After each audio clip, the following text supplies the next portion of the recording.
Hello everyone. So guys, आज का मेरा टॉपिक ऑफ डिस्कशन है कि नॉन टेक्निकल का क्या करें। AIATC एग्जामिनेशन में नॉन टेक्निकल का क्या करें। टेक्निकल में हमने अपने डिस्कशन कर लिया हुआ है, आप पिछले के वीडियोस चेकआउट कर सकते हो। तो देखो, 60 नंबर का नॉन टेक्निकल होता है, उसमें से आपका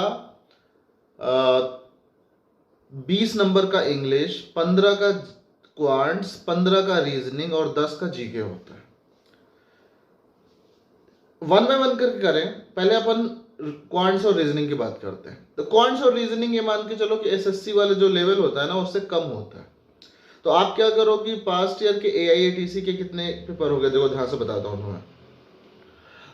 2000 AIATC 2022 अभी जो एग्जाम हुआ है 400 वाला, इसके पहले वाला 264 वाला, उसके पहले 2018 में 2 सेट आए थे, 2018 में 3 सेट आए थे, 2016 वाला 2 सेट और 2015 वाला 2 सेट। तो ये 3 4 7 9 और 8 9 पेपर आप ये लगा लो। अभी 400 वैकेंसी वाला, 400 वैकेंसी वाला, 264 वैकेंसी वाला, उसके पहले 2018 वाले, 2016 वाले, 2015 वाले, इनके सारे पेपर्स रीजनिंग के लगा लो, आपको आइडिया लग जाएगा। आपको इतना पहले लगा लो, उसके बाद अगर लगे जरूरत तो आप SSC HSL या CGL का प्रैक्टिस कर लेना। ऐसा मत समझना कि इसमें कोई बैंकिंग की तरह की आपकी रीजनिंग आएगी कि बहुत टफ बैंकिंग सीटिंग अरेंजमेंट करा रहा है, सर्कुलर अरेंजमेंट आएगा भी तो कोई मुझे छोटा मोटा क्वेश्चन आएगा, अच्छे बहुत बड़े टफ लेवल का नहीं आता है। अब बोलोगे सर इतना आसान है तो ATC में होता क्यों नहीं है? रीजन ही है गाइस कि ना, यहाँ पे एक्यूरेसी बहुत चाहिए आपको कट ऑफ हाई जाती है, आपको मैक्सिमम क्वेश्चन अटेम्प्ट करने हैं। 120 में आप 100 टारगेट करो, आप बढ़िया से तो श्योर शॉट हो। जैसे 2022 में अभी 400 वाली वैकेंसी में शिफ्ट 3 में 101 कट ऑफ गया था, और शिफ्ट 2 में कुछ 96-99 के आसपास गया था, और शिफ्ट 1 में 94-99 के आसपास गया था, राइट। तो जनरल अगर आप देखा जाए, ऐसे इन जनरल बोला जाए तो 96-97 नंबर वाज गुड, बट आप 100 का टारगेट करो। अब नॉन टेक्निकल में 60, अगर आपका टेक्निकल थोड़ा सा वीक है ना, तो नॉन टेक्निकल को बहुत अच्छा करो ना। तो नॉन टेक्निकल अब क्या करोगे, आप 60 में से कोशिश करो कि आप 50 प्लस मारो, 55 मारो, तो उधर आपका टेक्निकल में अगर 45 भी आता है तो काम हो जाएगा आपका, है ना। तो आप एक काम करना ध्यान से कि कोई भी कॉन्सेप्ट ऐसा मत समझना कि सर सिलेबस बता दो नॉन टेक्निकल का। नॉन टेक्निकल का कोई पर्टिकुलर सिलेबस नहीं है। अब कुछ लोग क्या करेंगे, पास्ट ईयर पेपर के बेस पे उठा के बोलेंगे अच्छा ये क्वेश्चन आता है, ये क्वेश्चन आता है, बाकी नहीं आता क्या रीजनिंग और क्वांट्स है। तो ऐसा कुछ नहीं है। रीजनिंग क्वांट्स का जितने टॉपिक है सब कुछ आपको पढ़ना है, और उसमें से क्वेश्चन जो आएंगे आपको सॉल्व करके आना है। अब बात करते हैं आके अपन लोग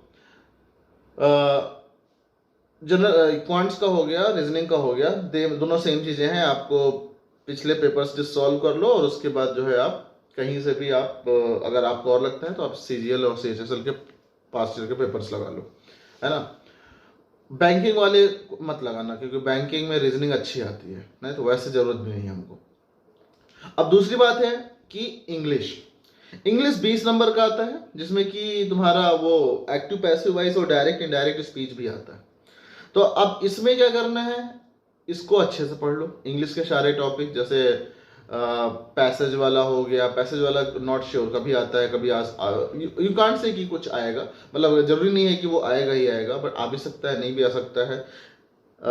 नरेशन डायरेक्ट इनडायरेक्ट आता है, एक्टिव पैसिव आता है, आपका बेसिक रीडिंग आती है इंग्लिश में। मैं आपको बताऊं, ऐसा कुछ नहीं है कि मतलब सिंटैक्स का बेसिक पढ़ोगे आपको लग जाएगा कि कौन सा फाइंडिंग द एरर है ना। सिंटैक्स जो एरर होते हैं, एरर फाइंडिंग वाले क्वेश्चन आते हैं, तो कोई एक फिक्स पैटर्न आपको नहीं मिलता है, बट इंग्लिश आसान होती है। आप अच्छे से उसको मेहनत करके आप प्रैक्टिस करके कर सकते हो। जो भी आपने जितना भी पढ़ा हुआ है, आप क्या करो, रोज एक पेपर आप सॉल्व करो इंग्लिश का, है ना। आप एक पेपर रोज सॉल्व करो, या फिर आप अगर तैयार नहीं है तो आप एक कॉन्सेप्ट रोज पढ़ो। अब बात करते हैं अपन लोग जीके का। तो जीके के लिए बिल्कुल टेंशन नहीं लेना है, 10 नंबर का आता है, और ऐसा आता है कि अगर आप नहीं भी पढ़ के जाओगे ना, 3 नंबर तो आप कर लोगे एकदम। अगर आप पोटैटो टाइप के नहीं हो कि एक घर में बैठे रहते हो हमेशा हर वक्त, अगर थोड़ा सा भी आप अवेयर हो तो 3 नंबर तो आप कर ही लोगे। अब थोड़ा सा बहुत ज्यादा पढ़ लोगे तो 10 में से 3 4 5 और कर लोगे, है ना। तो उसके लिए क्या करना है आपको, वो लास्ट में जब लास्ट एग्जाम का डेट अनाउंस हो जाएगा कि लास्ट के 5-6 दिनों में आप पूरे लास्ट के 3 से 4 महीनों के आप करंट अफेयर्स पढ़ लेना। और कोई स्टैटिक फिक्स होते हैं, जैसे कि इंडिया की रैंकिंग हो गई बहुत सारी जगह पे, ह्यूमन डेवलपमेंट इंडेक्स में, है ना, एच डी आई रैंकिंग होती है, राइट, हैप्पीनेस रैंकिंग होती है। इस तरह की जो रैंकिंग होती है वो सब पढ़ लेना। रिसेंट में जो स्पोर्ट्स में है वो पढ़ लेना, रिसेंट में जो बदलाव हुए हैं वो पढ़ लेना, जो रिवर्स के बारे में पढ़ लेना, माउंटेन्स के बारे में पढ़ लेना, है ना। तो ये सब जो है आसपास आप रिसेंट वाले पढ़ लेना और कुछ स्टैटिक जी के पढ़ लेना, लेकिन उसको लास्ट में पढ़ना है। नॉन टेक्निकल का ज़्यादा टेंशन नहीं लेना है। जीके के लिए आपको जीएस और क्वांट्स और रीजनिंग का आप पेपर जरूर सॉल्व करो, है ना, आप उसको जरूर सॉल्व करो, सॉल्व करने की प्रैक्टिस बनाओ, क्योंकि आपकी वो प्रैक्टिस में रहना चाहिए। आसान भले होगा बट वो आपकी प्रैक्टिस में रहना चाहिए। एक्यूरेसी बनाओ अपना। डीआई के क्वेश्चन आते हैं, 2 क्वेश्चन आए थे, है ना। कभी कभी आपके छोटे छोटे प्रोबेबिलिटी के क्वेश्चन भी आ जाते हैं इसमें आपके एप्टीट्यूड में, तो टेंशन नहीं लेने का। बाकी कोई भी डाउट होता है तो आप मुझे बताओ, अपन लोग मिलते हैं नेक्स्ट वीडियो में।